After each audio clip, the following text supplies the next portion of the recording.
everybody, what's going on? Welcome to episode 181 of Two Dudes and Some Bullshit. My name's Dave McRae, coming to you live from the VoiceMann Studios in Toronto, Canada. He's Tony Michael in Atlanta, Georgia, and tonight we are talking about found footage movies, found footage horror movies specifically, the past, the present, and the future. What does it all hold? What does it all mean? Ladies and gentlemen, we are live!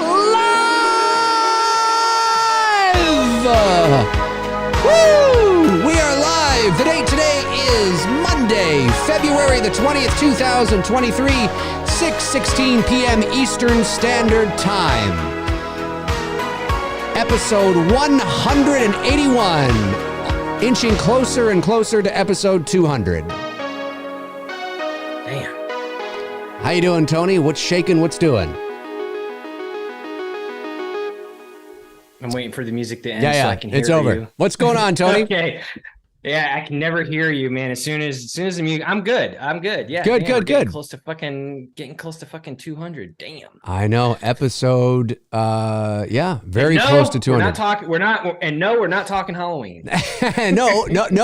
No, we're talking Halloween and Halloween and even more. I don't even know what the 200th episode will be yet, but we'll figure it out. Dave and I have concluded to never talk about Halloween ever again. Can you imagine big Halloween news drops and we just completely ignore it, like Halloween actually doesn't exist? No, it doesn't exist. Right? There is no such thing as Halloween.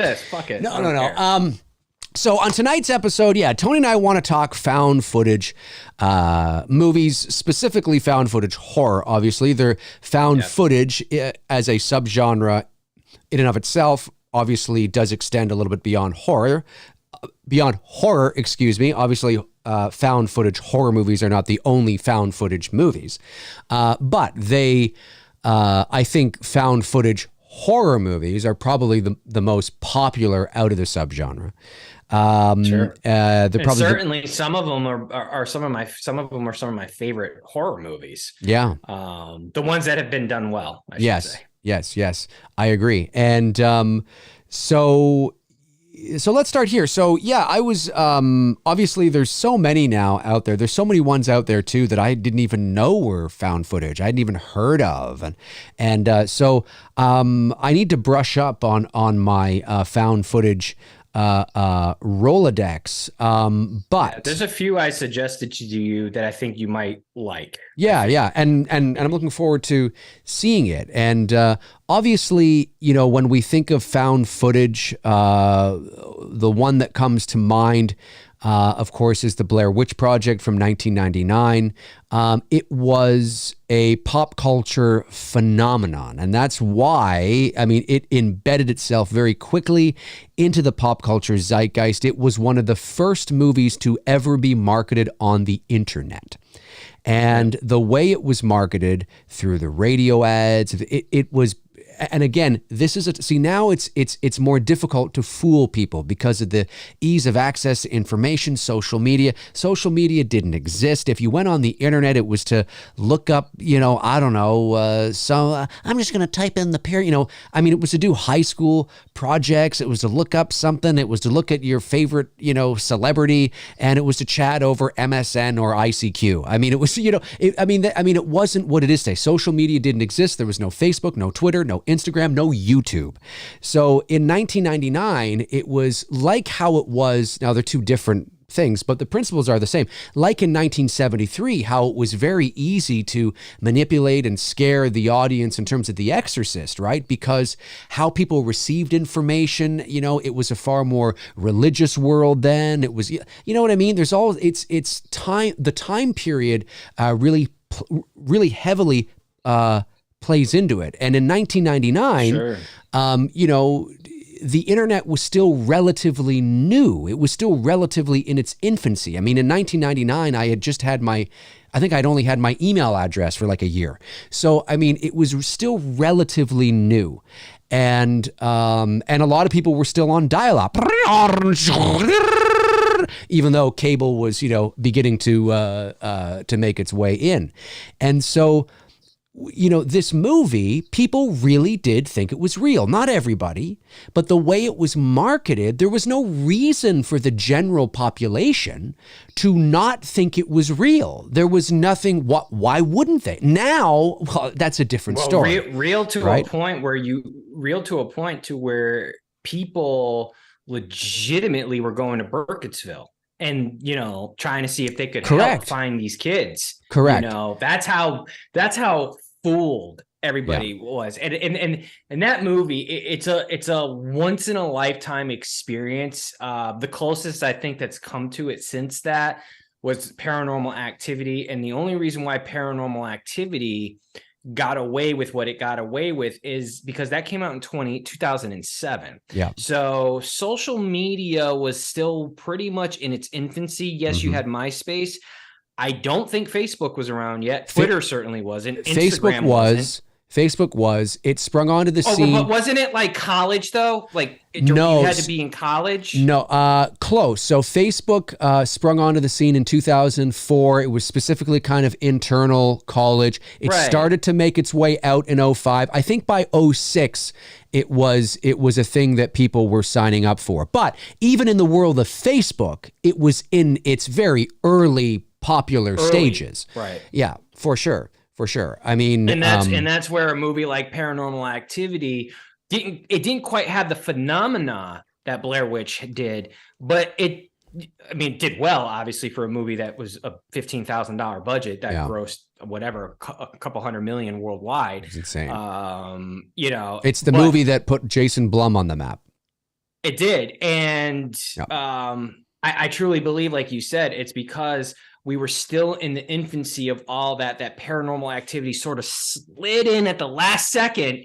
You know what I mean? Before now, we know the reveal. We understand how it works now. You're bang on, and any time that a population doesn't have access to how the magic is done, it's easy to manipulate them. So in 1999, it was very common for people to, listen, not everybody thought it was real. There are people that got it, and maybe you're one of them, but there were people that thought it was real, and there was no reason to not think it was real. Even the presentation, these were not professional actors. This was, it was largely improvised. They had a basic idea of what they were supposed to do and go out and say and what they needed to capture from day to day and and all that, but it was very very raw and very candid, and that gave it that authenticity. And of course, now I worked at a movie theater when it came out in 1999, and I remember, of course, as a lot of marketing does, it's so scary, people are throwing up. Well, no, people were not throwing up because it was scary. People were throwing up because it was shot because of the motion sickness on a gigantic screen. Because I remember that's really what it was. It was this. It's like, oh my God, it's great. And I actually handed out little childlike popcorn bags to, I swear to God, I did this.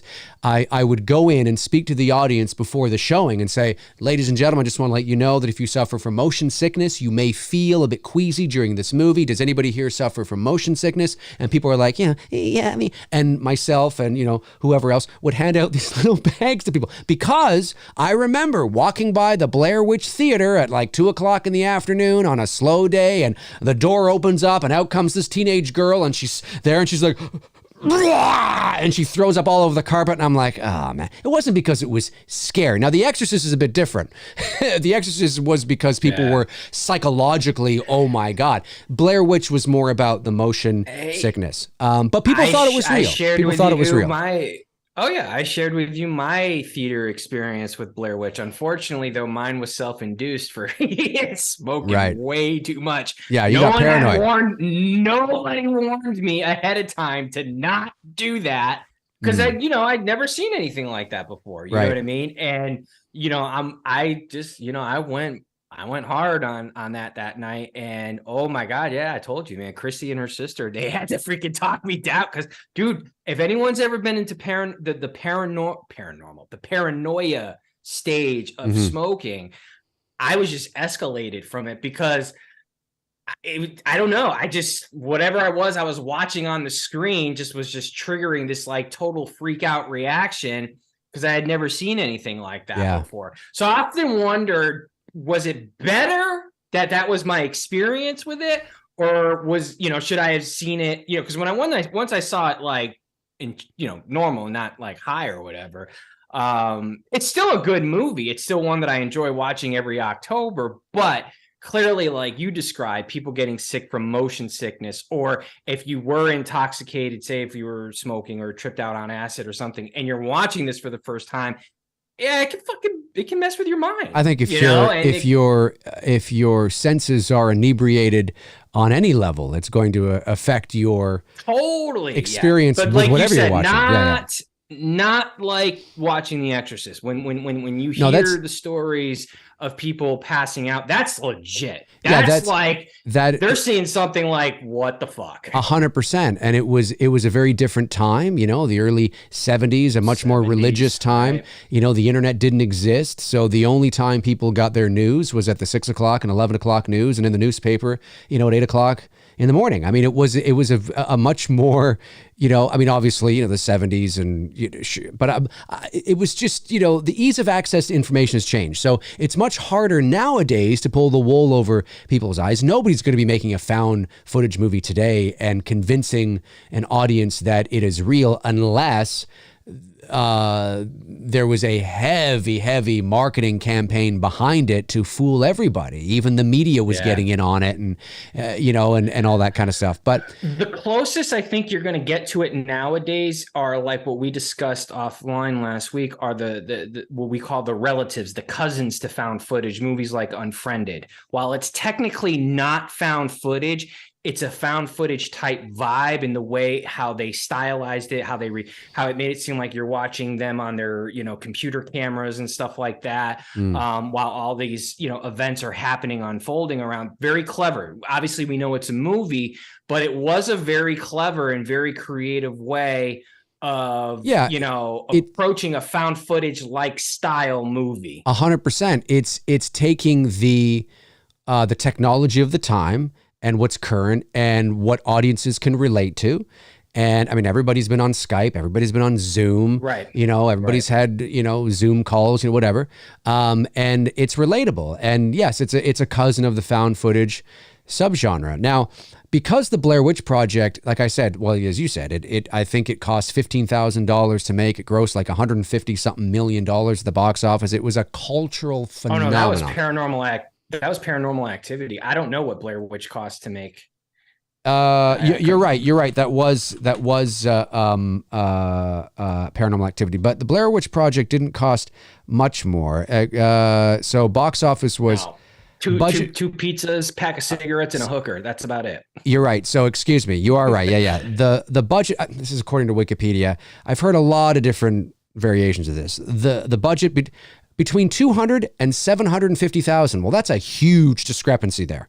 That's a difference of $500,000. So that's a big difference. Well, according to Wikipedia, they have it at $200,000 to $750,000. So somewhere in there. Like in the I always thought it was like somewhere in like the 100 to 150 range. I thought well, like I said, these numbers have changed over the years. Now the box office has it as 248.6 million. That's probably worldwide. If it had a worldwide release, I don't know.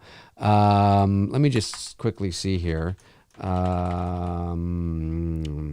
just see what Box Office Mojo says. 248. I was close. Yeah, I said 155 million domestic, or no, I thought that might have been worldwide. Anyway, domestic was 140, international was 108, $248 million. Yeah, and according to Box Office Mojo, the budget is $60,000. So the budget was the same budget that we had for It's Me, Billy. Of course, probably more actually with inflation, but that sounds about right. $60,000. There's no way the Blair Witch Project cost $750,000 to make. Yeah. No, fuck that. No way. I don't buy that at all. So 60,000. Yep, that makes sense. That seems more. But like it. A lot of people forget that. Because it was such it's not necessarily the budget, it's the way Blair Witch and the way Paranormal Activity is presented. It's believable people in a believable situation. Of course. Look, that's it. You can have $60,000 and make a shitty movie and make it look awful. You can have $60,000, make a good movie and make it look totally pro, right? I mean, it's what do you do with that money? How do you allocate it? Where do you put it? Who do you hire, right? Where are you allocating your money and all that kind of stuff? You can have $60,000 and make a movie look like dog shit, or you can have $60,000 and make a movie look fantastic. You know what I mean? Now, of course, the less and less you have, the harder and harder it will become to make a movie look good. But I'm just saying, right? Money in and of itself doesn't necessarily mean, you're going to have a good product. You have to know what to do with it and how to allocate it. But because it was such a pop culture phenomenon, I mean, just huge, a lot of people mistakenly think that it was, and because it was a pop culture phenomenon, it helped to bring the found footage subgenre, which did exist before the Blair Witch Project, not like it does today, but it did exist before, but it helped to bring the found footage horror subgenre to everybody's conscious mind, to the forefront, and kind of, and that's what it did. It's kind of like Elvis in some ways, right? That music existed before Elvis, but Elvis brought it to the mainstream. And so in a lot of ways, that's what happened with the Blair Witch. Found, footage existed before, but Blair Witch brought it to the mainstream. And now everybody's like, oh, I want to get in on that. I wanted that. It's not exactly, a perfect comparison, but you know what I mean, right? And sure. So now what is considered the first found footage movie / horror movie is a movie from 1980 called Cannibal Holocaust, which predates the Blair Witch by 19 years. Now, I watched that movie once and never again. I have never seen it. I've heard things about it, but I've also heard that there's moments in there, I don't know if at the beginning or at the end, where it isn't found footage. It's narrative. It's like two actors. Like narrative documentary type style. Right. So trying to sort of figure out what to do with the footage or something like that. And so, whereas Blair Witch is found footage all the way through. Start to finish. To finish. There is no moment where we are now with, people kind of looking at the footage on a TV or, it's nothing like that where we suddenly becomes like a narrative movie, nothing found, whereas I think Cannibal Holocaust, there's a couple of moments or a moment there where it does. But for all intents and purposes, people like to point to that as the first found footage movie. However, again, it all depends, like I like to say on this channel, what are we measuring? What's the measuring stick? Because we can go down the rabbit hole. There might be a movie from, I don't know, a silent film from in 1910 that we don't even know about that could be like, well, technically this kind of looks like it's found. Like, you know what I mean? Like, who knows? But a lot of people Sorry, I was just going to say a lot of people like to point to a movie from 1971 called Punishment Park. Now, this isn't a horror movie, but what this says here is Punishment Park, this is from IMDb, Punishment Park is a pseudo-documentary purporting to be a film crew's news coverage of the team of soldiers escorting a group of hippies, draft dodgers, and anti-establishment types across the desert in a type of capture the flag game. The soldiers vow not to interfere with the rebels' progress and merely shepherd them along to their destination. So again, it's designed to look like a documentary, but it's fake. It's not real, right? But when you watch it, it looks like you're watching like some media news outlets, like, boots on the ground documentary kind of shit, right? Well, that's it's not a horror movie, right? But for all intents and purposes, you could look at Punishment Park from 1971 and go, well, this technically is kind of found footage. It fits at the very least, it would be a cousin, at the very least, right? And then other people also like to point to a movie from 1972, the very next year, called The Legend of Boggy Creek. Now, this is, I guess, it looks like I haven't seen this movie. I have heard of it, though. It says a documentary-style drama about the folk monster, F-O-U-K-E, a Bigfoot-type creature that has been sighted in and around Fouke, Arkansas since the 1950s, a documentary-style drama. So some people like to kind of, point to that. I'm just saying, I've heard people point to that. And finally, talking about like real, like found footage stuff. So, and I've seen this, and I totally forgot about this. Other people like to point to, some people like to say, well, yeah, Cannibal Holocaust, yes, but because there was that moment in there where it was kind of not found footage anymore, that kind of cancels it out for them for some reason. So they like to point to a film from 1989, which is, maybe you've heard of this. It is a fake UFO abduction tape called the McPherson tape. And it's the one where it's on YouTube. I think there's a clip where it's like, it's in the 80s. There's this family that's around like this dining room table or something, and they're having dinner, and it looks like somebody's birthday party. And then there's something lands out in the woods outside their home, and they're all like, okay, guys, what the hell is that? We got to go find out what the fuck that is. Grab that, do this. And it's all from their big like VHS camcorder or something, whatever. And that, from the very beginning to the very end, is found footage, very much like the Blair Witch Project. That predates Blair Witch by 10 years. So some people like to point to that, the McPherson tape, and of course it was tried to be passed off as legit. Some people point to that as no, technically that's the first because it's all the way through, and people like to really go in and dissect, what is the first found footage tape or found, footage film. But whatever you think, none of these had the pop culture impact that the Blair Witch Project did. And that's why the Blair Witch Project is, the Elvis Presley of found footage movies. Tony, have you heard of any of these? Just Cannibal Holocaust. That's the only one. I don't know the other ones. I've seen Cannibal Holocaust. I know the history behind it. I know the director had to go to court because they actually thought they impaled the girl in one of the scenes in the movie. The girl had to show up and prove it was her, and it's a shit show of a movie. It's just one of those movies that once you see it once, you understand the hype around it. Right. But it's one of those movies that just, hearing that they killed animals for real, like when you watch animals die in the movie, like spoiler alert, I mean, for a movie that's from 1980. That's brutal. I didn't know that. It's like the snake in Friday the 13th. It's like that snake. This is like, I know it's elevated, 10 times worse. Like, I'm just saying, it's way, like I can handle a snake being, really, that was an off-screen kill. Like you hear it, but you don't see the snake split in two. Like you're seeing shit in Cannibal Holocaust. Yeah. Cannibal Holocaust. Hannibal Holocaust. That'd be funny. And not too far off from, Yeah.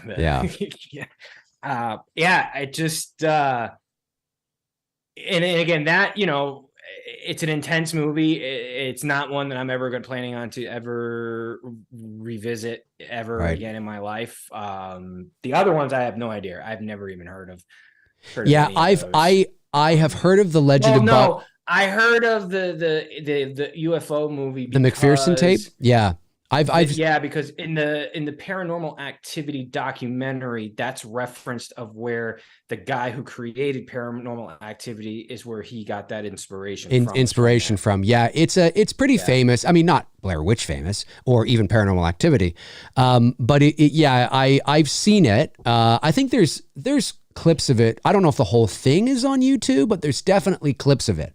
And that was from 1989. It looks like the 80s because it actually is the 80s. And, I got to admit, I mean,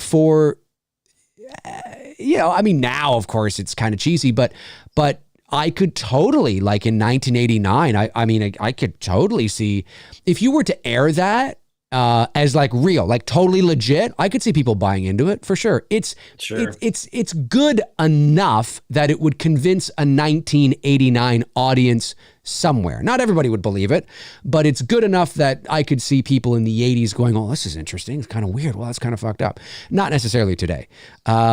But yeah, so it all depends what we're measuring, right? Like, what is a found footage movie? Well, for me, and I don't know about you, Tony, but for me, yeah, I mean, I think, you know, a true I think you got to give found, it to movies like, you know, Blair Witch. yeah, that are just from the opening shot to the very end. There is no moment. Cloverfield. Yes. Yeah.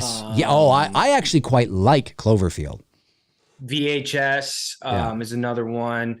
You know, you have Followed, which is more of a recent one that deals with more vlogging style, modern day, creative, definitely inspired by the Cecil Hotel and to some extent, and how they did that. That was really creative. Host, which obviously is inspired by Unfriended, two very similar type movies. Bobcat Goldwick's, whatever his last name is, his Sasquatch, Bigfoot. Yeah, I mean, that actually is it's very Blair Witch-esque. It has a lot of very Blair Witch vibes when watching it, but it was well done. You know, it was very well done. I actually really enjoyed watching that movie. It's too bad that movie didn't get, you know, a little bit more of a push, right? Because I think people would appreciate that movie. Hell House, the first Hell House is really good. It starts to fall like off the map like really fast, but the concept of the first Hell House, of the kids going into the Aberdeen hotel, which was abandoned, and then turning into this like haunted house type thing. Great concept, even a great execution on the payoff. And as the two sequels, like in anything, you know, when you start doing sequels to shit, it just, you know, I will say this, of the movies who have done sequels in the found footage genre, I will say Paranormal Activity 2 rivals the original, and that's hard to do. That's very, very hard to do. But because I think I love the effect of them dragging Christy down the stairs in that moment, and just the build up and everything they did throughout that movie was well done. I actually find myself watching Paranormal Activity 2 more than watching the first one. That's the one with the German Shepherd, right? In the pool and all that. That's the one with the German Shepherd, correct? So not many. I saw that movie in the theater. It's great. Not many sequels in this genre have landed. Like I said, Hell House, when you get to Hell House 2 and 3 and the explanations and stuff, it's like, but Paranormal Activity 2, they hit their mark right. It did. By 3, I like the concept of 3. I like the idea of going back to the 80s and the girls are young and all that stuff like that. But at this point, you're kind of like, all right, we're at the end. But the first 2, great. You know, it's almost like one continuation, like one long ass movie. Of the two events. But Cloverfield, I will say this. I like the idea of Cloverfield. What I don't like about found footage movies that try to bring in the sci-fi twist to it is you start to lose the believability of like, yeah, this is, you know, this shit ain't real. It's creative. It's certainly not something you're going to get away with doing often. I was telling you this, that's where I was disappointed in VHS. I like the idea of VHS, but once it starts getting into like the weird vampira fucking bat shit and she's flying off with the dudes and all that stuff, I'm like, okay, I'm checked out. But like up until like those moments in VHS, I was really into it. The chick who's fucked up, man, her stares were fucking some of the creepiest shit I've seen in a movie. But then as soon as they start making that turn into sci-fi, I'm just like, really, bro? We're going here with it? Okay. And then it just kind of feels more I'm watching like a sci-fi movie versus a found footage film. Yeah, no, you're right. I quite liked Paranormal Activity 2. Did that come out in 2011? I think it was, right? Hey, Google. I thought it was like 2 years after the first one. What year did Paranormal Activity 2 come out? It should be 2009. In the United States of America, Paranormal Activity 2 was released on October 22nd, 2010. 2010. So I remember seeing that in the theater and really liking it. This was a time when I don't know if there were movies that did this before. Maybe there was, but certainly it wasn't commonplace. Now it's a trick. Once I remember the combination of it feeling like, real and seeing the girl get pulled down the stairs was incredibly effective, because in 2010, 13 years ago, it was still at a time when that, like now, you know, you saw that in The Conjuring, you saw it, and it's effective in The Conjuring because of the way that Juan built that, you know, that film. But we have seen that kind of thing being pulled out of bed, or, you know, we see it a fair bit now. But at that time in 2010, it was still, again, I don't want to say that it had never been used, but because I even think in the first Paranormal Activity, the girl's, she doesn't go down the stairs. She's dragged out of bed. Yeah. So but you just don't see it. You know, right. She goes into the darkness of the hallway. Right. Whereas Christy, you pretty much see it from she gets, you know, flipped in the bedroom, pulled out of the bedroom, down the stairs, and into you see the whole transition. And I was like, damn, that was fucking cool. Yeah. And so I think, you know, it was effective. And the problem with found footage movies, it's which is, you know, it's a cousin of the large problem that you have when anytime you go and make sequel. But the problem, especially with found footage, is there is a very specific gimmick. There's a very specific shtick. And once you no longer believe, then it's over. It can't, you have to believe. I mean, obviously, your conscious mind knows this isn't real and it's a movie, but the illusion has to be so good that you buy into it for that 90 minutes. And the problem with doing sequel after sequel after sequel after sequel in the same franchise is the shtick wears off. And then, like anything, what they tend to do, you see, with I can tell you that the best found footage movies, the scariest found footage films, are probably, it's a balance now, but are probably the ones that don't show much. And so again, if there was ever an opportunity to utilize theater of the mind and, you know, the psychological sort of approach to a horror movie, it's found footage. And the reason for that is because, you know, that's the problem. When you start making sequels or more of, you naturally want to slip things in, you know, that are too overly produced. They're too sensational. It's not real world, sure. and it's not something that an audience can relate to. You know, it's you have such an important. I mean, you always have an important relationship with your audience, but especially in found footage movies, that illusion is so delicate. Because the second the illusion's broken, you've lost them. And if that happens like 10 minutes into the movie, oh my God, you know, it's gone. You don't want to have the sound effects overly produced. You don't want to have, you know, the monster, like you have to be subtle with it. You know, I can tell you, it's got to feel like a real ghost hunt. You know, and what I mean by that is, you can watch these shows like ghost hunting shows and what are these shows used to be out there? All, you know, Ghost Adventures and all this kind of stuff. Listen, I don't know them. I don't know what's bullshit and what's not, but I'll tell you, they're in the business of entertaining their audience. So when I seen them running down a hallway going, Jeff, where are you? Oh my God, well, you know what? That's what they got to do. You know what I mean? Mm-hmm. And so I have ghost hunted, not in years, but when I was in my second year of college, there was a huge, it's too big to get into now, but if you follow me for any length of time, you kind of know what I'm talking about.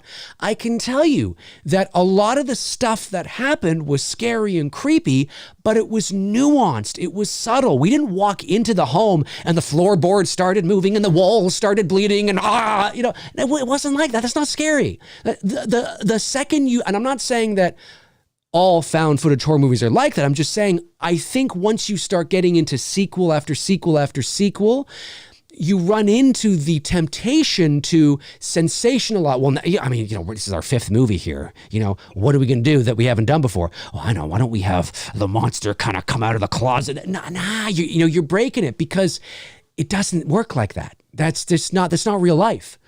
You know, so I just feel that, you know, the subtler, the better, the more. That's why, listen, I know there are people that think the Blair Witch, is boring and dull.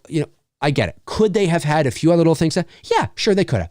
But that's why it works so well, is because it isn't sensational, right? It's not like she came around the corner and saw Josh, I think it was, right? Standing in the corner. You didn't see the witch. You never saw the witch. You never saw the monster. All that kind of stuff. Oh, that scene so when Heather's running out of the tent screaming, "What the fuck is that?" And you don't see what the fuck that is. And I'm like, what the fuck is that? Like, you know what I mean? Like, it's so... Yeah. Right. It helps to preserve the illusion that what you're watching is real, because in reality, in real world, listen, I don't want to, I'm just saying, there's no evidence that monsters exist, so we've never seen a monster, in Hollywood, yes, in stories, yes, in fairy tales, yes. So you want to leave, the monster, whatever that monster is, you want to leave it to the imagination of your audience. Now, again, it depends, right? Sometimes, I understand that you need to deliver an impactful climax. I get that. And how big you go and what you show is at the discretion of the filmmakers. I'm not saying it's never correct or right to show the monster. I'm not saying that. I'm just saying, in especially found footage movies, you want to keep that suspense there and that illusion there for as long as you can, and make it feel like real life, and that's really sort of part of the trick. And I think a lot of found footage movies tend to go too far. There's always a moment where it looks too overly produced, and it's like, yeah, now I feel like I'm just watching a Hollywood film. Well, that's what I'm saying. Like, if you look at movies like Blair Witch, Paranormal Activity, and Unfriended, none of them have a polished look. They're very simple, very straightforward. The simplest of storytelling. It really is. It does not get any more simpler than that. And that's true too. If you want to do something successful in this genre, that's what you really need to use as your platform, to make a successful found footage horror movie. I do believe that this specific genre of horror, the found footage, is very untapped. There are a lot. I agree with you. There's a lot of them that are dog shit. And the reason why the ones that are dog shit and don't have the same success like a Paranormal or Blair Witch or Unfriended or whatever, I think is because they go too far with it. I think Cloverfield came at the right time. 2007, 2008, somewhere around there. 2008. So it's right there. I think if you were to release Cloverfield today, 2022, I don't think it has the same impact. I think people look at it and go, what? Like, you know what I mean? Like, I think because of when it came out, it works effectively. The thing that takes me out of Cloverfield is the fact that I know the girl lead in the movie, she's a famous actress now. I can't think of her name. The guy who's filming it half the time, he's in Deadpool. I can see his face, but I can't think of his name. I know these are actors. Right. These are actors who have made it to some extent in their careers. Yeah. And I'm not knocking the actors who played in Blair Witch, and I'm not knocking the actors who were in the original Paranormal Activity. Even the only one in the sequel that takes me out of it a little bit at times in the sequel now, before she didn't, when watching it, was Molly Efron, who plays in Last Man Standing. She's one of the daughters to Tim Allen's kid. So it was hard for me now. It's hard for me now to watch her in Paranormal Activity 2 and not think of her character Mandy on that show. Right. Because she has gained some success. So the thing with the downfall of found footage, I will say, if you're an actor trying to break into the business, is that the good ones, the actors don't tend to have this long-term career afterwards. You know what I mean? Unless they get into more behind the scenes stuff, producing, and there's nothing wrong with that. Absolutely nothing wrong with being a producer and doing behind the scenes and directing and things like that. And I think when you have a formula like that going into a film, and you've got a guy, girl, whatever team of people, however, whatever your story is, these people almost know that they're signing up for something that this may be their one shot. This may be it. It might be a one and done thing. They're probably not going to get anything else. And again, there's nothing wrong with that, because there's a lot of us out there who don't have a one, you know what I mean? Mm-hmm. A one big hit movie and whatnot. That I love. The greatest comment in that Blair Witch Paranormal Activity documentary was from the director of the first film, and why he never came back to direct any of the other ones. He's like, and he's never directed another movie after that either. Like T.J. Miller, thanks, from Cloverfield, and Deadpool. But the director from Paranormal Activity was like, I hit the fucking lottery, dude. I'm done. Paranormal Activity or the Blair Witch? Yeah. Paranormal Activity, the director. He's never gone into doing anything else. He's happy. He won his lottery. Yeah. He's making money from the sequels. Yeah. You know what I mean? It's like John Carpenter. He holds out his hand and a check falls into his hand. That's it. I'm getting paid, bitch. Thank you. I don't have to do shit anymore. I would love that. I would love to make one movie that does that, where then the studios decide to do sequels, but I'm still going to get paid and I don't have to fucking work. It's a dream, isn't it? But it is a dream, and it is unfortunate though that in that genre, that is sort of the avenue you have to go to make a successful, really good found footage movie. Because if you start looking for talent, like real talent, kids or young adults who are like on the brink of, superstardom, those movies don't tend. I don't think a movie like that, if you were to cast it that way, is going to have a long shelf life. Whereas if you go to like a little theater, improv theater, for example, because that's where that's where they got Katie and Mika for Paranormal Activity. These were two young people who were really just into doing improv. They weren't really setting themselves out to be like super famous actors. They were just at the improv, and they obviously did well enough to be the ones to be picked to play this couple that's living in this house and shit's hitting the fan. So, it's a very important point you make. And part of, look, I mean, if I was going to head out and make a found footage horror movie or any sort of found, well, I guess not. I guess it depends, but certainly yes. To have no name actors. I mean, actors you've never heard of, you've never seen. Not even actors, just no name people who might just be good at improving. Sure. But that's what I mean, right? Like, I mean, I'm just no names, right? And that is so important. It helps with the illusion. Because you don't know who they are. They seem like there's this illusion that is created. Now, it depends on how much star power the actor has.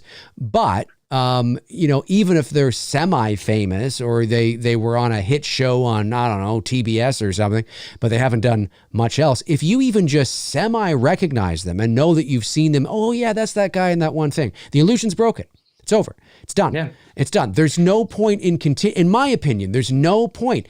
Nobody knew who these people were in Blair Witch. I didn't know these people were, and they have no idea who these people, and it's so effective that way. And yes, of course they have to be, as you mentioned, good at improv. It has to feel real. It has to feel candid. It can't feel wooden, stilted, or like acting. Absolutely. 100%.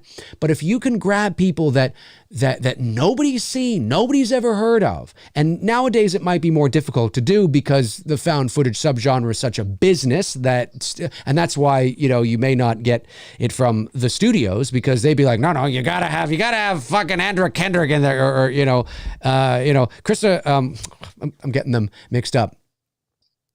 I know Kendrick is, yeah. So it's like, but low budget horror movie, independent production company, whatever the case is, my advice is no name, because it creates the illusion of authenticity, of real people. Well, and it does, because I think what gives Paranormal Activity, even the second one, and the original Blair Witch Project, such good rewatchability, even all these years later, is because it's not like you're seeing these people out in the public. You know what I mean? Right. I know Heather's running like a weed thing or something, like she grows weed and sells it up in Maine or what was her name? Heather Donahue or something? Heather Donahue or something like that. The other two dudes, I have no idea. I mean, I know they do conventions, so I they're not totally but they're not doing conventions all the time either. Well, no, they have real lives and jobs. Right. So whatever it is that, so because they're not like in our face, we're not seeing them in movies, we're not seeing them, at cons and all this stuff like that. And the same thing with the Paranormal Activity from the first two films, especially. There's still that sense of, yes, we know it's not real, but you know what I mean? Like, I don't feel like I'm watching actors. No, you know no. Oh yeah. Like Katie, yeah, from Paranormal Activity. Yeah. Did you see her in that? Yeah. She was real. Like, we're not sitting here talking and I'm not disrespecting her in any way, shape or form. Cause I actually think she's gone on behind the scenes and done very well for herself. Right. And there's nothing wrong with that. And working behind the scenes and giving yourself a nice career from this movie that helped you got into the business. Right. So I think that's the other element to it when you do a found footage movie. And if you're an actor, you almost have to be someone who has a passion for improv, but isn't looking to be super famous and pretty much is going to fall behind the scenes for years to come. If you want a good life shelf with your found footage film. Otherwise, like I said, I actually was watching Cloverfield this afternoon just because I hadn't seen it. I've only seen it like once or twice. Right. And as I was watching it, I'm hearing TJ Miller's voice and I'm just thinking of the jokes he's doing in Deadpool. You know what I mean? Or the girl the lead actress in there. I can't remember her name again as well, too. She's been in other stuff. Very pretty girl, but I'm thinking her of in other movies. You know what I mean? So it's taking me out of this sci-fi found footage concept that they created in 2008. Whereas when I watch Paranormal or when I watch Blair Witch, I still there's still a little bit of that, like, damn, like, not that we know I know it's not real, but you know what I'm saying? Right. Yeah, no, I know what you're saying. I accidentally I don't know. I thought that button was something else. If anybody sees an ad pop up, if you're watching this live and all of a sudden an ad pops up, my apologies. That's not what I wanted to do. Sponsored by Pfizer. Viagra. No, I didn't mean to do that. I thought I was trying to change. There's a dollar sign on this thing over here, and I was trying to change the dollar. I thought it was going to change change it to Canadian as opposed to US. And I was like, oh, I'll click on that. And then it just said ad inserted. And I'm like, what? I didn't mean to insert an ad. So my apologies if you see an ad around this time. Once the stream is done, I'll go back in and see if I can get rid of it. I should be able to just, it's too bad you can't click on it again to remove it. You know what I mean? Not that I, don't want these videos to make money, but I don't like ads that happen in the middle of I don't mind them at the beginning or at the end, but I never like ads that are like right in the middle. So that's why I'm like, oh, sorry about that, guys. If you see an ad, my apologies. Yeah,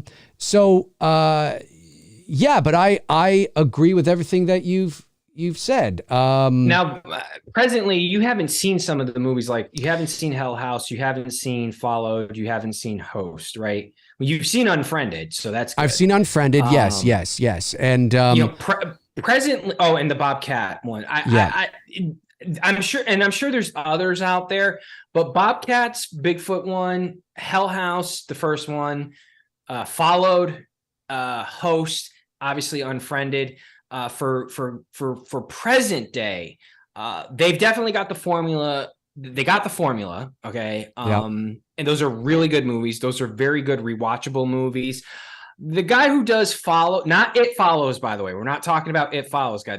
It's a found footage type. It's a vlogger type movie. Creative idea, by the way, because I think there's a lot even in that of found footage of people who vlog and stuff, that there's a lot of untapped potential with ideas of movies that you can create even in that as well too. Cool concept with Followed. The ending got a little bit, I don't know, but that's typically with most movies. The ending's either it's going to pay off or it's, going to be kind of meh. I think the future. Yeah, I think those movies did very well, and they didn't really. I mean, yes, Bobcat, he did repeat the steps of Blair Witch, but the rest of them, they had a sense, like, Hell House, for example. It was just a bunch of kids, man, who were going into this abandoned hotel, whatever, and they were turning it into a haunted thing, and there was a bit of a believability to that. Okay. There was a bit of a believability to how they were building the suspense within that movie and leading you up to the payoff and finding out all the shit that was happening and what was going on in this house and whatnot. Really creepy shit. You have to, by the time that the movie gets towards the end, obviously you're suspending your belief of like, okay, like, now we're going into this. But overall, the execution of that movie was very well done. I think of all of them in recent years, Unfriended probably is the best because it took the idea of found footage, gave you a different approach with it to something that we all can relate to, which is Skyping with your friends and, your girlfriends and whatnot. I mean, I'm sure you've Skyped or video chat with your girl. I do that all the time. You know what I mean? So it's relatable in that aspect where it's not technically doing and even if it's footage. Not Skype, it's video conferencing. So whether it's FaceTime, Zoom, Skype, right. Whatever, we've all done it. Yeah. Yeah. And I think that's what makes Unfriended probably, I would say, of all of these movies that have come out in the recent years, that's probably my favorite. Right. It was just because it was so creatively done.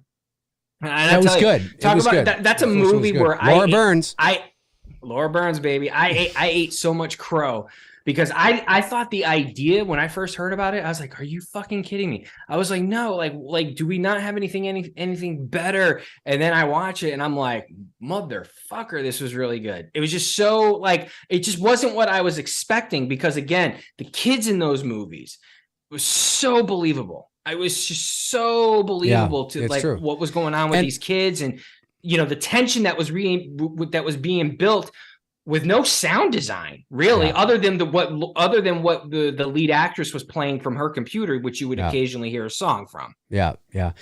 Look, I mean, when it comes to the future of found footage, and I get it, I understand why, but it is unfortunate that the found footage subgenre has been exploited because now there's a stigma around it. A lot of people, there are a lot of people that don't like found footage horror movies. They don't like them. And if something's found footage, it's like, oh, I mean, it's right up there with time travel. I don't know, see what the fuck big deal is. Oh, time travel, you know what I mean? But it's up there. It's like a bad word, a found footage. Oh God, and that's too bad. It's too bad because it's a fairly young subgenre. I mean, yes, you can go back and you can, Punishment Park, The Legend of Boggy Creek, the, Cannibal Holocaust, the McPhears. Sure. But they weren't. I mean, really, where things took off, right? The inception of bringing this to the mainstream was only 24 years ago. It's still a fairly young subgenre, and it's so unfortunate that it has been exploited in the ways and saturated with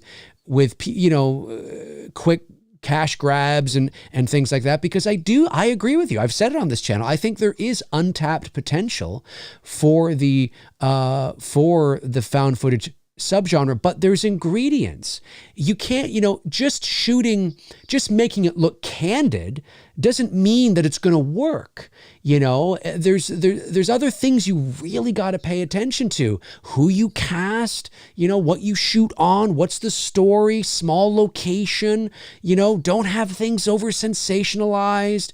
There's a lot of things that you really got to, think about. How do we make this feel real? I don't mean Hollywood real. I mean real, right? When you look at something like, I don't know, take a found footage, like, I don't mean Hollywood real, right? I mean real. You watch the Blair Witch Project, and it's not like I think the Blair Witch Project is the greatest movie of all time, but when you watch the Blair Witch Project, in my opinion, if nobody had ever seen it, nobody had ever heard of it, somebody just came from another, I don't know, they'd never heard of it, they'd never seen it, and you plop them down, you said, this is crazy. This was found in 1994, and you told them the whole, and you got they would believe it hook, line, and sinker like that. No problem. There is a gritty authenticity, real world believability to the Blair Witch Project. Everything from the quote unquote acting I put that in quotes because, you know, they're not actors, all the way to the very candid way it's shot. It's very guerrilla, right? They're not worrying about framing necessarily. I mean, they're cognitive of it, but, you know, when they turn the camera on, it's messy. It's what we call, you know, in filmmaking, dirty, right? You know, it's dirty. It's not, you know, maybe you'll be looking at, you know, somebody's thigh while you're hearing like half the conversation, you know, or like there's a whole bunch of things that have to be firing on all cylinders to give it a real, again, I don't mean Hollywood real, I mean real. You watch it and you are, if you did not know, you would be absolutely unequivocally convinced that that was real. And I still believe there is untapped potential for that kind of found footage horror movie. Now, because it's 2023, to convince an audience that it is actually real, well, that's a different story. It's not 1999 anymore. It's not the Blair Witch Project. I mean, people will undoubtedly know it's not real, but they will be. But it's so well done, it's so well put together, it's so well executed that the illusion that is created is so strong that the audience will be lost in that illusion. And then once the illusion is broken by the end credits, they're able to walk away, and that's the only moment that they emotionally disconnect from the illusion. And it's like, wow, that was really good, man. Yeah, I mean, at no point do they think it's actually real, but the illusion is fantastic. And some found footage movies are better than others at doing that. But I think the Blair Witch is often held in such high regard, not just because of its pop culture footprint and that it was a phenomenon and you know, the one that for all intents and purposes ushered in the subgenre to the mainstream, but because it is goddamn bloody convincing. You know, I mean, from everything, it's very convincing. And I don't think we've seen much of that. And so I do think there is a future for that, but it's gotta feel real. You know, it's gotta be like, wow, you know, Jesus Christ, that was great. Do you know what I mean? And like I said, there are some out there that are better than others, but I've seen some where I'm like, yeah, this feels like a Hollywood found footage movie. You know, it doesn't, the way it's shot, the way it's produced. Yeah, yes, I'm watching, but it's no different. It feels like when you're watching a movie, right? A narrative piece, okay? And like when an actor will suddenly be shooting on their phones, right? And they're like, hi, Mom, hi, Dad. Do you know what I mean? How you see those kinds of things in movies? That's what some found footage movies feel like. They don't feel like real found footage movies. They feel like Hollywood found footage movies being shot on phones.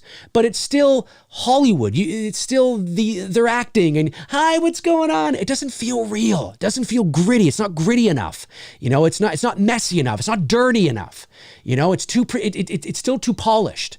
You know, and so, yeah, anyways, I know I've got off on a tangent here, but I agree with you. I think there is still room for that, but man, is it an uphill battle because of the stigma. Yeah, I mean, I think there's some ideas out there, you know, that haven't been done before, especially like in the slasher genre of found footage and how to do a slasher found footage movie, especially nowadays. With people filming themselves consistently, you know, security cameras in people's homes, especially even now because the world's getting fucking batshit crazy. I think there's ways of, and I said this to you, for example, this just an example. You take what happened in the case of the Night Stalker, and if you guys have seen that documentary, Richard Ramirez. Check it out on Richard Ramirez. Check it out on Netflix. Fucking dude is nuts. The shit that he did, how he invaded people's homes and what he did and stuff like that. You could pull inspiration from that. Obviously, I wouldn't want you to use these people's real names and stuff, but you know, you can pull ideas from that on what he did, and put that into a slasher type movie. It's not necessarily a slasher in the sense of traditional Halloween, Friday the 13th Nightmare on Elm Street. It's found footage version of that.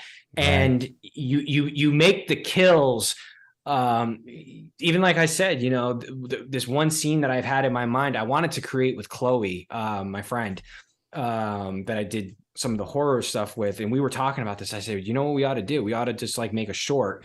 And she's just basically, she's a girl who has a YouTube channel, and she's doing her makeup, and she's hearing these noises and stuff like that, but she doesn't quite know what it is, as she's trying to put together this, whatever tutorial on doing some shit. And, the dude comes crashing into her fucking bedroom and fucking grabs her, throws her on the ground. She's screaming off the top of her lungs for help. No one's coming to help. And he's kicking her, he's hitting her. You're basically seeing the physical violence without seeing the blood and guts. And it's the combination of seeing the physical violence and her screaming off the top of her lungs for help, to make people go, that was fucking intense. What you're watching isn't real, but ask any fucking girl, what is their biggest fear? One of them is a home invasion if they're by themselves. Sure.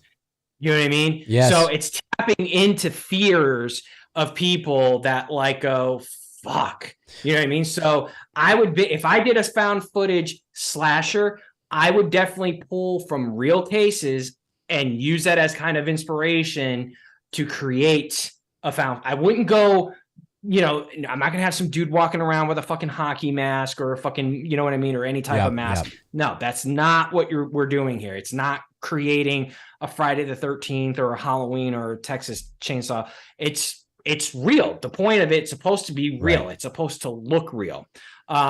Stick. I started to watch that, but they lost me because it was so tied into the pandemic, and was that found footage?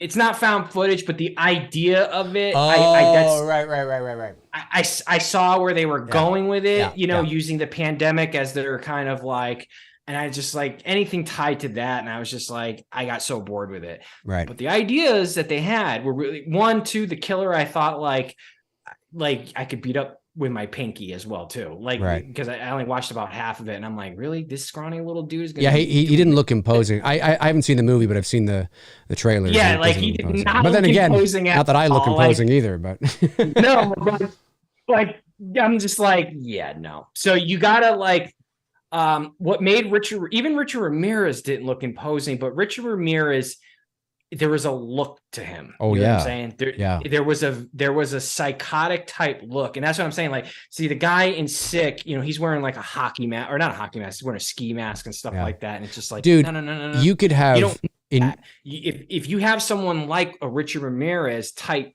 person who's not masked up, but just fucked. I mean, just like, maybe he looks into some of the cameras after he's killed his victim, so that police know who this person is, but they can't find this person. You know what I mean? Like, and you just see this sick, psychotic look in his eyes, like he's got black, again, Richard Ramirez had black eyes. He had the darkest fucking eyes. Like, I mean, not to quote Halloween, but this dude legitimately had devil's eyes. You know, and that just fucking creepy as fuck. Yeah, you could, when he bursts into the girl's room or whatever, the laptop that she's, maybe there's like a webcam on her laptop, built into her laptop, and the laptop gets thrown. Or just thrown. a little camera setup. Well, it could be, but I just mean like the camera gets thrown thrown. So now you're basically, the camera is looking weird angle, and it's looking at like the bedpost or the wall or like a sock or something, but you hear what's going on. You see him standing over her, and you hear what's going on. That to me is just fucking creepy. It is creepy. You know what I mean? When it's done well, rather than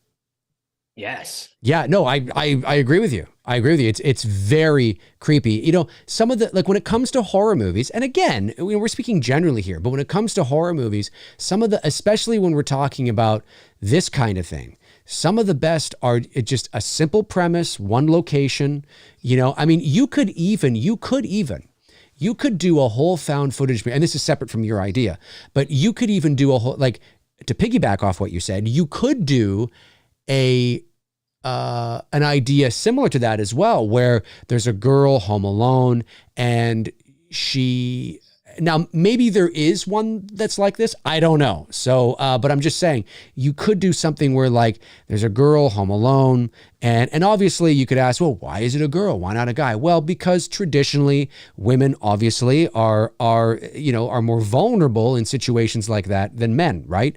So it helps to feed into that fear and intensity, paranoia. I mean, we generally don't have to worry about walking down a dark street at night, but women do, and that's just the reality of it. It's awful. It shouldn't be that way, but that's the reality of it.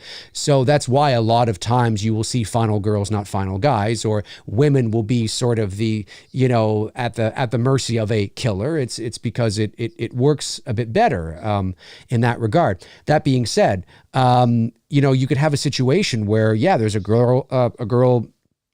She's home alone or something, and it's very much like Hush, in the sense of, but it's found footage, right? Where, somebody, she's not necessarily deaf, but she thinks she hears somebody that's broken in. So she turns on her phone. It's 3:00 in the morning, and she turns on her phone, and she's like, guys, I think there's somebody that, whatever, right? And she calls 911, but then she can't get through for whatever reason. Maybe she's up north in a cabin where there's no cells. I don't know, right? But the whole movie is from this perspective, and she's hiding in the closet, and she's walking around and all that kind of stuff. And you could do something like that even. Now, maybe something like that exists, or some sort of variation of, but the point I'm trying to make, and the point that you're trying to make, is smaller, right? Very sort of that one or two locations, small scale kind of stuff, claustrophobic, real. It feels plausible. It needs to feel plausible and real. And as much fun as it can be to watch found footage movies that, that add a big monster at the end and a big sounds, and unless you're Cloverfield, which is purely, that's sci-fi from, the very beginning. Although I do like that movie. I think it was very well done. I do too. I just think you can't get it. You can't pull off something like that twice. You know what I mean? No, well, that's just it. That's just it, right? It's very hard because found footage it's so specific. There's such a specific illusion that needs to be, and again, we're talking extreme. Tony and I are talking like, you could make 100 found footage movies that are really good. There's nothing wrong with them. They can be scary. They can be effective, whatever the case is. And there's a lot of them out there, but there's just that extra. There's something, that extra step that just, you watch it and you go, if I didn't know, I would totally believe this was actually real. It's that convincing. And that's what we're talking about, is that I think there's untapped potential for that. Because I think once the Blair Witch, came along, which wasn't like, produced by a studio, was independent. Of course it was, then released, but then studios began to get in on it. And when studios get in on it, there's that studio polish. There's a little bit of that, it's good. It's good. It's good. There's just a little, it's hard to put your finger on. But when you look at the Blair Witch, man, when that thing opens, I'm like, I totally believe this looks like fucking just a bunch of teens hanging out. Like, it's so convincing. It looks like my home movies of my friends in high school. It's that convincing. And that's what we're talking about, and that's tough. That's really tough. And that's where I like the idea of pulling from like true life events like the Night Stalker and centralizing these murders that are taking place in an area where like maybe the main plot of the movie is focused, or the found footage is focused on these couples, and setting it in modern time. Everybody's filming each other, so that's not hard. Okay. And it's kind of like pulling from Paranormal Activity as well too, where you are focused on this couple, especially the girl, and she is freaked out because these home invasions keep happening, and you keep cutting back and forth to another home invasion where another couple is getting killed or something like that. And then you cut to your lead couples, and they're watching the news report of another killing and breaking in or B&E or whatever, brutal killing happened in the whatever LA area or whatever, however you want to, whatever town you want to set it in. And this couple starting to really freak out because everything is so close to home, and they're doing all these protective measures. They're buying extra security cameras, which allows you to get more footage because now you're recording everything in house. That's right. And maybe you do have it pay off to where the Night Stalker, we'll just call him that temporarily. That's not what I would use in the movie. Right. The payoff is the B&E into the house, you know what I mean? And they fight him off because I believe there was one couple at the very tail end, just before he got caught, that I think he shot them both, if I'm not mistaken, and they both lived. And imagine that, dude. Now you're going in to kill these people and you shoot this dude in the head and it doesn't penetrate it enough, and he gets up and starts chasing Richard Ramirez out the fucking house. That legitimately happened. Okay, like I can't even imagine what was going through Ramirez's mind. Like, I just shot this dude in the head and he's now chasing me. What the fuck? Like, that's some bonkers shit. But you could have like a payoff moment where you obviously can maybe create more around that the couple are fighting off the guy, and you have all these security cameras that they set up in their home. So you're getting these various different angles of this fight that's taking place in their house, of this killer who finally has now made it to them and broke into their home. Something like that, It's spitballing. But I think that's where, if you want to do something with this genre, you got to get as real with it as you can get, and you got to make people feel uncomfortable with what they're watching. Yeah, you do. I think that's the only way. Well, it's the only way you that can pull it off. Yeah, it's the only way that the found footage subgenre, I think. I mean, listen, if there's a buck to be made, it'll always be there. But I think it and uncomfortable, by the way, folks, is not blood and guts. That's right. Not what I'm saying. That's right. No, exactly. But I agree with you. Moving in that direction, being inspired maybe by some true crime story, some true crime serial killers. Again, inspired. Inspired, not, obviously you don't want to disrespect copying. Family. Sure. Right. But taking some of the more psychological, intense, realities of some of these stories and applying them to, a story like that and not hiring actors that are known, but hiring raw sort of, again, it's got to all feel real. It can be done. It totally can be done. But dude, you could even, pull, you can get inspiration from Dahmer and Ed Gein and do something like get really fucking nutty, right? And intense and pull something, create a villain like that. A guy who's so narcissistic about himself that he films himself and he's filming his victims as well too, stuff like that. Yep. And I think these movies have to be made for not very much. I think when you are, in that, $50,000, $100,000, $150,000 sort of budget range, it really forces you to look to execute in a certain way that looks, real. The lower the budget, ironically, the more real it looks. The more candid it looks, the more grounded it looks, the grittier it looks. And with found footage, you don't have to worry about production value. It's not supposed to look like a Hollywood film. And in fact, it's supposed to be the antithesis of a Hollywood film. It's not supposed to look pristine and polished. It's supposed to look amateur and home movie and like, you picked up your fucking camera one day and just, that's what it's supposed to look like. So, again, I don't mean no budget, but the lower budget is probably the way to go with something to that degree. And yeah, I think there is. I would like to see the found footage subgenre survive and get a few more of those. Now, again, I mean, easier said than done, and even that can be exploited. But it just would be nice to see something like that. You got to come up with the right ideas, like the ghost stuff. Like Paranormal Activity. Ghost is trickier. You can never see the ghost. No, and Paranormal Activity sort of ruined that now for future ones because it's like we've seen it, you know what I mean? And once you've seen the trick and you kind of know how everything is done, it's like, all right, I don't know how you could get away with doing anything in that. But again, with this specific genre, there's a lot of other ideas out there that you could tap into. The serial killer stuff that we've talked about, whether it's, pulling ideas from Night Stalker, or like I said, having an individual who's so into himself, he's a narcissist and he's filming himself and filming his victims. Could be a Dahmer type, Jesus Christ, Tony, I just thought of something. What about found footage from the perspective of the killer? That's what I'm saying. A narcissistic type person. Right, you know right. What I mean? So instead he's of so into himself, and he's luring these people, whatever it is. It's a movie that's shot for, I don't know, $50,000. And you are watching basically after the fact, the tapes, the footage of this serial killer. And he recorded all of his murders.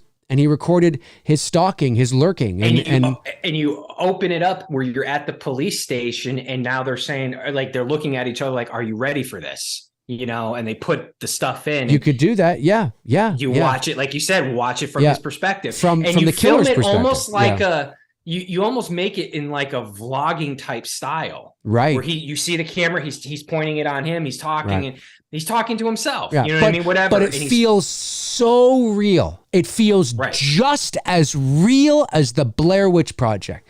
If you didn't know, it literally feels like, and this is what it feels like, and this is what it looks like, and this is what it feels like for the audience. If anybody's ever watched 2020, Dateline, 48 Hours, true crime stuff where you're watching that's I don't mean in terms of hosts and all that, but I mean like when they show footage or something, or they show like a whole movie, or they show like a police interrogation, whatever, nowhere at any point are you thinking, well, this feels kind of like a movie or Hollywood. No, it feels totally real. It feels absolutely real. The exchanges, the acting, quote unquote, feels absolutely convincing. Like if I had just walked into the room, I'd think you were watching an episode of Dateline hosted by Keith Morrison. It is that fucking convincing. And that's right. And now you're watching it play out. You are watching a murder. Now, how far you want to go with it, what you show and what you don't show, well, that's a discussion to have. But I could see audiences coming out of that theater and that experience going, it was too much. It was too much. Oh, was it too bloody or gory, ma'am? No, it was too fucking real. It was too scary. That's what I'm talking about.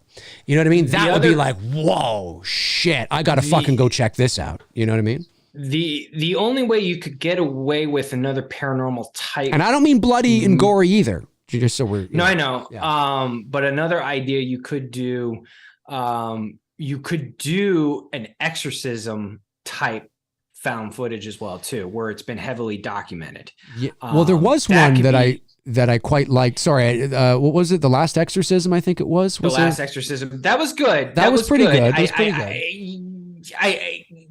It's one of the better ones. It's one of the better ones. It's one of the better ones, but I think they just slightly missed the mark on it's good, but it could have been fucking great. Right, you know what I mean? It was like so close that I was just like, it just didn't have that. It just was missing something that I think to give it that push to make it like, whoa, this is fucking weird, man. Like, what the fuck? Yeah. You know what I mean? I agree with you. I think The Last Exorcism is one of the better found footage movies out there because it does have a little bit of that authenticity, not to the degree that the Blair Witch Project does, but it's in that ballpark. It's working towards that, and that's what Tony and I are talking about, right? Like moving more into that. Bobcat did it with the Bigfoot movie. It's just too bad he didn't get a bigger push because he took an idea of, going beyond just the normal stuff of found footage, and he brought Bigfoot into the equation. And he was so creative with what he did. I'm telling you, if no one has seen I'm gonna have to watch it. What is the name of that movie? Willow, some shit. Creek or something? Creek, yeah, Willow Creek.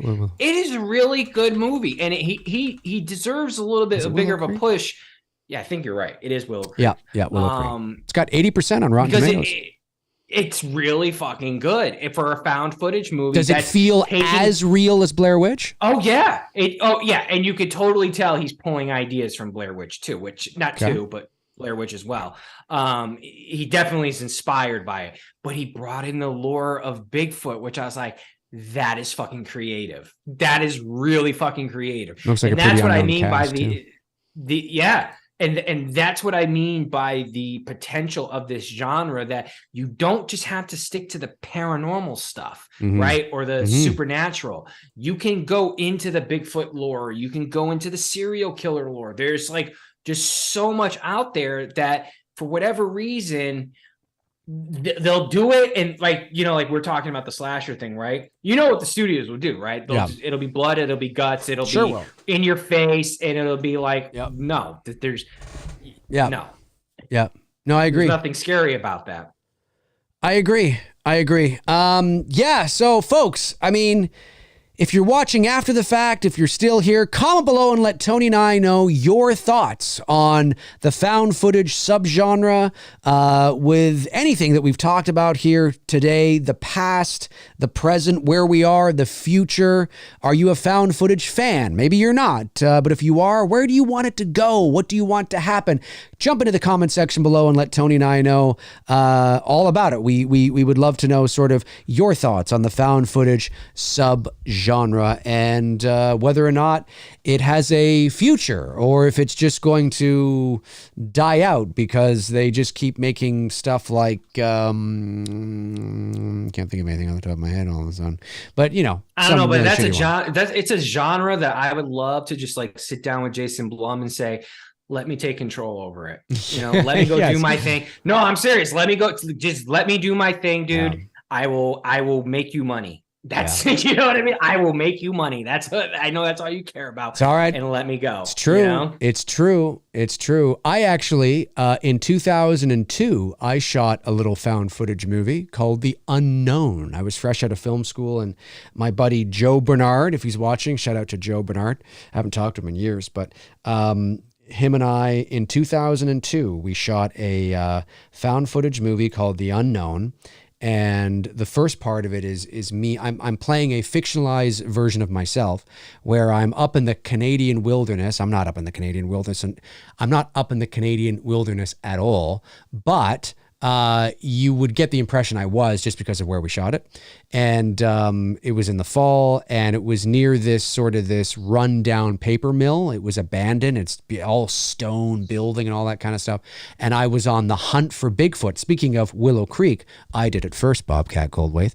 But I was on the hunt for Bigfoot, and I have an 8mm camcorder, and I'm shooting myself. But the way I'm holding it, when you're watching it, it looks like I have a cameraman, right? So I was able to frame everything really well, where it looks like there's somebody there who's, you know, shooting me. And and then something, there's this thing that happens when I go into this building to explore this building. Like, what is this? What's going on? I don't think, like, I'm hunting for Bigfoot, but I think it's all bullshit. And then of course, who do I run into? But I run into Bigfoot, or some sort of, not Bigfoot, but some weird, crazy thing, which is the unknown. And then my friend Joe, who plays a fictionalized version of himself, he shows up to rescue me, and we can't find our way out of this abandoned stone building, and there's all sorts of corridors and rooms, and it's pitch black in there. We got our, you know, flashlights and our walkie-talkies, and we're trying to contact base camp and all this kind of stuff. And I have it on DVD. I just need to digitize it, and so I could actually put it online. But it's about, I think it's like 80 something, you know, minutes long. But again, it was candid. We shot on high 8 camcorder shit deliberately. Now, it's 2002, so those things were still quite popular then, but we deliberately shot it on that, and not anything prosumer, so it looked camcorder home type of movie, and it's fun. And then like weird kind of things go on, and you know, for what it was, I think it was actually kind of, you know, it was all right. And that's only 3 years removed from Blair Witch. It's called The Unknown, and it's it's very Blair Witch-esque in the sense that it feels candid. You're just kind of following us, the conversations we're having, the clues we're finding out. What's this? What does that mean? All that kind of stuff. And then at the very end, a little bit of shit hits the fan and something happens, and all that. So I'll have to see if I can dig that out. That'd be a lot of fun to. Shit's always hitting the fan, right? Yeah. That's right. The Unknown. Right. It's called The Unknown. The Unknown. I would actually love to. Listen, if I had the money, because I'd want to spend at least maybe $100 grand or something like that. With the actually, you don't even need that. I mean, think about Paranormal was made for fucking 15,000. Blair Witch was made for like 60. That's true. That is true. I'm just thinking of sort of like locations, logistics. Things like that, but yeah. But like with that, I don't think you really need a whole lot. I think you don't. You don't. I could go do one right now. I actually for 30 grand. Yeah, you could. Yeah, yes. You're probably right. You are probably right. I would love to take The Unknown and upgrade it, basically. You know what I mean? And now upgrade it. I don't mean in terms of like, oh, this is a movie. Just upgrade it in the sense of that it has a not necessarily use myself and my buddy. Do you know what I mean? Like actually get actors that are not known, that upgrade in that sense, and just add a bit of and when I say production value, I don't mean Hollywood, but just a bit more of a feel to it. Than what I had in 2002. There's a lot of things I'd like to reshoot and kind of mold and craft a bit better. As candid as it would still be, it would still be very candid. But I might want to experiment and take the Blair Witch approach and say, here's what I want you guys to do.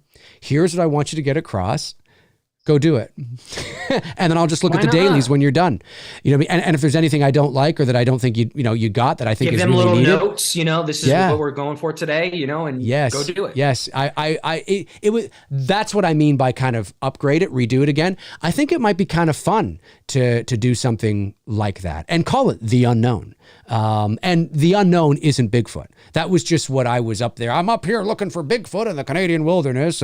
But what they run into is they don't know what it is. It's what is this?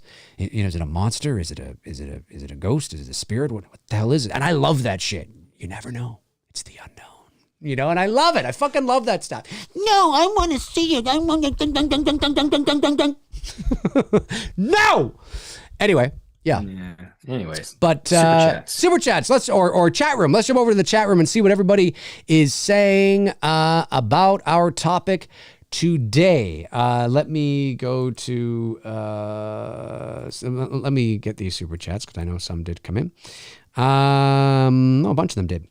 Rosalia sends in $4.99. Thank you, Rosalia, and says, Dave, do you consider Faces of Death one of the first found footage anthologies?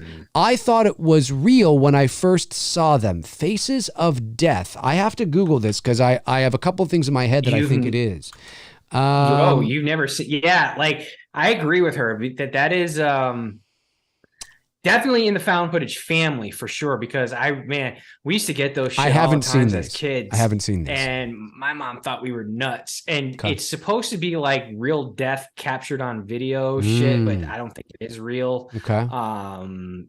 It's bonkers. Some of them are fucking batshit crazy. Right. I'm very curious to check this stuff out now. Thank you for mentioning this, Rosalia. I don't know. I haven't seen them. So, if you go down that rabbit hole, man, good luck. I'm looking for, but I'm curious now because 1978 was the first one. Faces of Death 2 was 1981.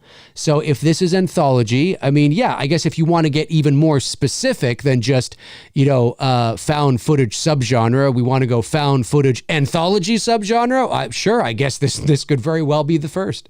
Could very well be the first. Thanks, Rosalia. Appreciate that. Oliver Mercer sends in 10 pounds and says, hey, Dave and Tony, what are your thoughts regarding those intriguing UFOs being shot down lately? I've heard some have been taken down in Canada too. I've always been so fascinated in UFOs and aliens.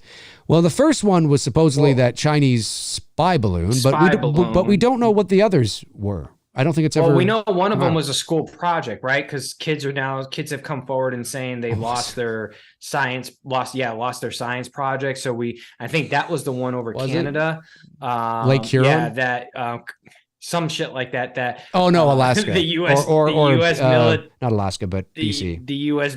military shot down a science project or some shit like that. Yeah, leave it to the idiot in office to shoot down a school project. Somebody asked me the other day. They said, "Why did the U.S. have to shoot a object down in Canada? Doesn't Canada have anything to shoot that down?" Yes, we do. We have an Air Force. We have fighter jets as well. Now, obviously, our Air Force is not as big as the United States Air Force, which is the largest in the world.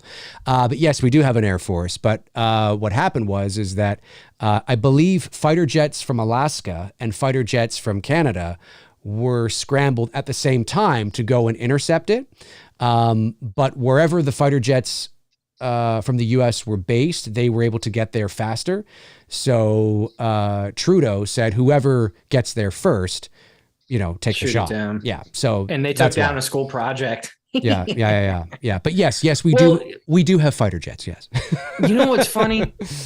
And Chinese... it's NORAD, as well. Believe it or not. Now, not that the U.S. Air Force would likely ever need our help in this regard because they're the largest Air Force in the world, and I'm sure they could take care of it. But because of the agreement between the United States and Canada, if for whatever reason the U.S. Air Force couldn't shoot down an object over U.S. airspace, Canada can do it. If for whatever reason they were like, guys, it's right there. Can you just, we have the permission to fly our jets over U.S. airspace. That's the joint agreement between the U.S. and Canada. It's the NORAD is to protect North America, right? So that's what it is. Now, again, chances of that happening are highly unlikely because of how powerful the U.S. Air Force is, but it could happen. It could happen. Anyway, sorry, Tony. Go ahead. No, go ahead. Next one, because I got to get going. Oh, sorry, dude. Okay. Nighttime sends in $2, says, will It's Me, Billy beat Dylan's New Nightmare? Will It's Me, Billy beat Dylan's New Nightmare? I don't know what you mean. Beat it? In regards to what? I don't know what we're measuring. Carrie sends in $2, says, where is Pumpkin Paul? Can I see him? I don't know who Pumpkin Paul is. Sorry, Carrie. Josh McKenna sends in $19.99 and says, did either of you experience collective punishment in school, like the entire class being punished based on one person's actions? When I was in school, one kid made spitballs and the whole class got zeros on an assignment. Ooh, that's rough. Tony, have you ever had that happen? No, if I did stupid shit and got detention or suspended, that was a solo act. Somehow I'm not surprised, Tony. I could imagine it. I could imagine. Yeah. I was a class clown. I know. Hard to believe. I have gotten into trouble. I did get detention, but I don't recall an instance where the entire class got it as well because of my actions. I don't recall that, but it can happen. And thank you very much for the very generous super chat, Josh. Appreciate that. Nighttime follows up with $5, says, when Corey comes back in the next Halloween, do you think you will end up killing Laurie Strode or Allison? How should it end next year? Well, there is no Halloween movie coming next year, and Corey Cunningham will not be coming back to kill Allison Strode. So that kind of just answers your question right there. There you go, buddy. There you go. That ship has long sailed. That ship has long sailed. There will be no sequel to that. There will be, they tried something and Corey Cunningham is dead, so he ain't coming back. Wayne Downey sends in $10, says, I highly recommend a movie called Lake Mungo. It's a mock documentary with found footage elements. It's a slow burn, creepy ghost story with great performances. I've never heard of that, but thanks for the suggestion, Wayne. Have you heard of Lake Mungo? No, I have to check that out. Lake Mungo, fascinating. Matthew Farisi sends in $4.99 and says, I just don't like when people have the camera on them at times. They would never be recording themselves. It can feel convenient at times. Yeah, I get what you're saying. It's a balance. It's a balance, right? You know, you have to be able to show yourself and kind of show what's going on. I would say that back in the day, yes, that's more believable. But nowadays, everybody's recording themselves. That's true. Everybody's recording them. That's true. I can't leave my house and not see someone with their phone or camera at the store or in the fucking parking lot because, you know, we need to hold up traffic while I film this fucking whatever in the parking lot. It's constant. It's everywhere you go. You see it. You're inundated with it because, you know, people are just recording themselves and posting it onto to social media and shit. So that's it. That's true too. That's true too. Carrie says, sends in $2, says, whose duck I gotta suck to get a Billy Blu-ray? Well, I would probably suck your own duck if you need to get a Billy Blu-ray. You're not getting it for free. So look out possibly on the Indiegogo campaign, and then you can donate to a good cause to help us make chapter 2 and maybe pick up a Blu-ray. But just go easy when you suck your own duck. I'm just saying. HXMX quack quack. CXDX sends in $4.99 and says, Creep 2014 was a great horror found footage film. Have you seen it? I've not seen it, but I am aware of it. There's Creep, and I think there's Creep 2 as well. It's called Creep? It's called Creep, yes. And I believe it's on Netflix, if I'm not mistaken. And I think there's a sequel. How real it feels, though, I don't know. I did watch a trailer and I was like, this could be Hollywood real or it could be real. I'm not sure. I gotta check it out again. Yeah, I haven't. 2014? 2014. It's called Creep. It's called Creep. It's got a bit of a Bigfoot vibe to it, right? I don't know. Or does it? Monster or some shit? I don't know. It looks like a monster. I'm not sure. It's what's the synopsis? Creep 2014. Let's see here. I'm watching the trailer. Okay. A young videographer answers an online ad for a one-day job. It's Blumhouse. Is it? Yeah. Oh yeah, you're right. It is. It is Blumhouse. It is Blumhouse. It is Blumhouse. All right, let me just, while Tony's watching that, let me just get a, oh no, I got that. All the super chats did come in. I'm good till about a little bit after 8. 0003 says, Dave and Tony, do you think video games have become a better medium? Oh, this dude is in it. Okay. Quite possibly. I don't play video games, so I'm not entirely sure. Now, when I say I don't play video games, I don't mean I don't want to. I mean, I have, and I don't mind the odd video game, but I'm not a gamer, so I don't know. But I do hear looks like a Hollywood found footage movie. I think there's probably an argument to be made on that. You know, I mean, look at what's happening with The Last of Us right now. No, I haven't seen The Last of Us. I just haven't made the effort to see it because I just don't care enough to. But what's The Last of Us? It's some show on HBO or something right now based on a video game. It's all the rage, and I haven't seen it because I've never played the game. I haven't seen it, so not that you have to play the game to see it. I'm just saying it's just because I'm not familiar with the source material. That's why I haven't made the effort to watch it. So, but I do hear that. Yeah, I've never even heard of it. So you just mentioned it now. There you go. There you go. Just right now. Does the trailer for Creep look good, or?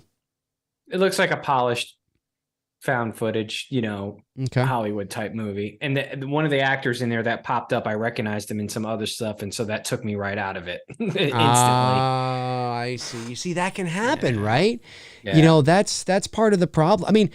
Yeah. Granted, it was 2014, so maybe he wasn't well known then or recognizable then. But it's, if you're going back to watch found footage movies that have been out for a while, there's always that risk that whoever was in it may now, be relatively recognizable. And then if you're late to the party, that can sort of ruin the illusion. You know what I mean? That can sometimes happen. Yeah. I don't tend to watch any.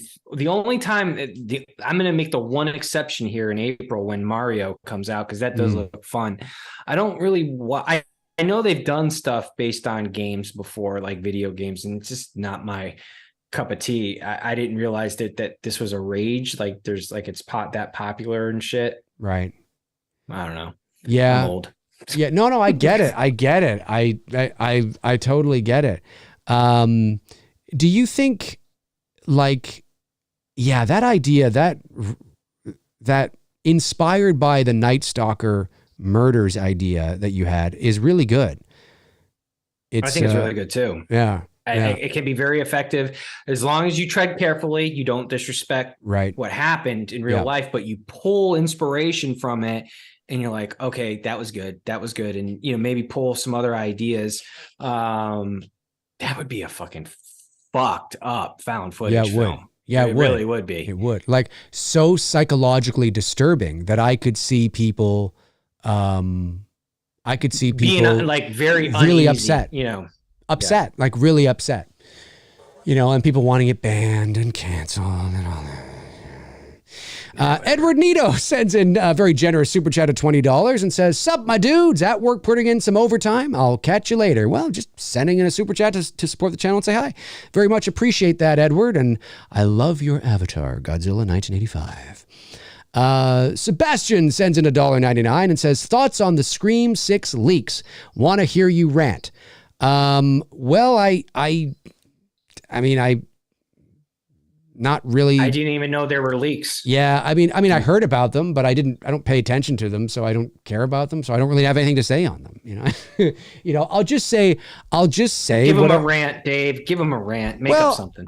Make up something. God damn it. The price of gas today is fucking ridiculous. No, I mean, look, I'll say it when the same things I said, or sort of, I'll just echo what I said about the Halloween stuff. And the people that do this love this, by the way. So I'm very much aware that they get off on this. They jizz all over their keyboards when people like me talk like this, or, somebody else does, because it is to get a response. It is to get a response. What I don't understand is those who aren't upset about it, who think it's no big deal.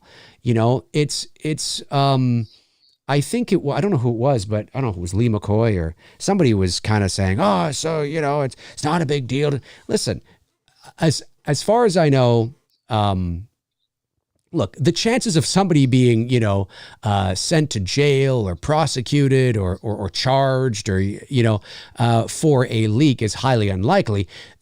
The leak in and of itself is not illegal. I mean, if you want to go online and say, the killer in Scream 6 is, Jenna Ortega, whatever, and it really is, and I don't know if it is. I'm just saying that, if you want to go on and say that. That'll suck if it is. Yeah. Be like, Dave spoiled it. There it is. But, well, it's got to be somebody, right? But if you go on there and you say that, that's not illegal. But if you are showing copyrighted images or, photos or video or whatever, which I think is what happened. I think somebody, I don't know if it came, I don't know how it happened. I don't know if it came from a theater that has the file already and somebody was, I have no idea, but I heard that there was a video out there that showed the end of Scream and showed the Ghostface killers being unmasked. And that's what I heard. And I haven't seen it. I don't know any more details about that, but that's what I heard. And I thought, that is illegal. Now, the chances of a studio, it is, because you are, showcasing copyrighted material before its intended release date. So it's no different than bootlegging. I mean, it is illegal. But people will do that. People will do it. But at the end of the day, who we really should be upset at are the studios, because, for example, I mean, I don't know if you guys are aware of this, but studios these files are sent digitally. These are not like back in the day where, 30 years ago, 40 years ago, 35 mil reels were being physically brought in the reels to all the, it's not like that anymore. They are digital files. And I don't know if you know, but right up until like a day before, if there was like a edit that they wanted to do, and because they missed somebody's name in the credits, or somebody's name in the credits was spelt incorrectly, they can swap that out like that. Like a day before that fucking thing is supposed to go nationwide because it's all digital. And some studios, not all, Universal, will send their files off to the theaters with a lock, with a key, with a security key that does not work until like the night before, the day before the thing is supposed to go wide. And some studios don't do it. They'll send their fucking stuff off and then what do you expect happens? And that's what happens. And then the theater manager or somebody at a theater will fucking, I can unlock this now. And the fucking movie doesn't have to come out for like another week. And then they sit with their buddies in the theater and they watch it themselves, at I don't know, after hours or something, and then they shoot like the screen, and that's how that fucking shit leaks. But if every studio put a fucking lock, which they can do, by the way, because I know that some do it. If everybody did it, it says you cannot access this until the morning of or what have you. I don't understand why they don't do it. Now, maybe there's a reason why some don't do it, but I can tell you a few of the major players do it for that reason, which is why you will often see leaks from a particular studio or studios more than others. And it's like, fucking get your fucking shit. Obviously, somebody's going to do that because people are fucking dumb. Because people are dumb, and 9 times out of 10, these theater, the managers or the people or the projectionists or they're fucking kids, man. They're like teenagers, 25, whatever. So they're not mature enough to be able to be like, yeah, no, I can't do that. So at the end of the day, we can be angry at the people that leak it, yes, but I think we should now turn and be like, hey, fucking Paramount, fucking lock that shit up. If that's how it was leaked. I don't know. Maybe it was leaked right. Yeah. Maybe some, I don't know, editor or something, and he's in the bay and he's just shooting. I have no idea, but it's frustrating. It's annoying. I absolutely agree. But it is a reality. It shouldn't be. But these people get off on it. They get off on it. They love it. They love the dopamine. They love the dopamine hits that they get, knowing that it's like lighting a fire, walking away. All the fire trucks come, and somebody house is burning to the ground, and you're just kind of there in the bushes, going, yeah, it's all because of me. See all this shit going down right now? That's because of me. You know what I mean? They like that shit. They do. They get off on it. But at the end of the day, why is it? How are they able to get this? They got to do a better job at locking it. That's my opinion. That's how I feel. Okay. Tony, any last things you want to say? No, I got to get going. You got to get going? All right, Tony's got to get going. Did you get them all? I did, yes. I got them all. I'm pretty sure I did. Wait. Hang on, let me stop there. No, I did. Oh, what the hell's going on there? No, a couple more did come in. Thank you for that. Just one more. Nighttime, $2 says, can Blumhouse do Halloween TV show with young Loomis? They certainly can if they wanted to. I hope they don't, but they certainly could. But Blumhouse also no longer has the rights to Halloween anymore. So chances are, if there's going to be a TV show with Halloween, you're not going to see it from Blumhouse. All right, folks, that's going to do it for Tony and I here on this episode of Two Dudes and Some Bullshit. Jump into the comment section below and let Tony and I know your thoughts on everything we talked about here today in regards to found footage movies. If you want to follow me on social media and you're not already, what are you doing? There are my links right there. There's my Twitter and my Instagram, but all my links are in the description. Check them out until your heart's content. And when your heart is content, check them out again. Tony Michael on Facebook, right over there. You can see right there at Anthony Michael 579. Follow him on Facebook, folks, if you want to do that. Now I'll say it. Tony, any last things you'd like to say? Have a good night. Have a good night. Nothing. Have a good night, everybody. We'll see you back here next Monday night at 6:00 p.m. Eastern Standard Time. All righty. Take care. Bye.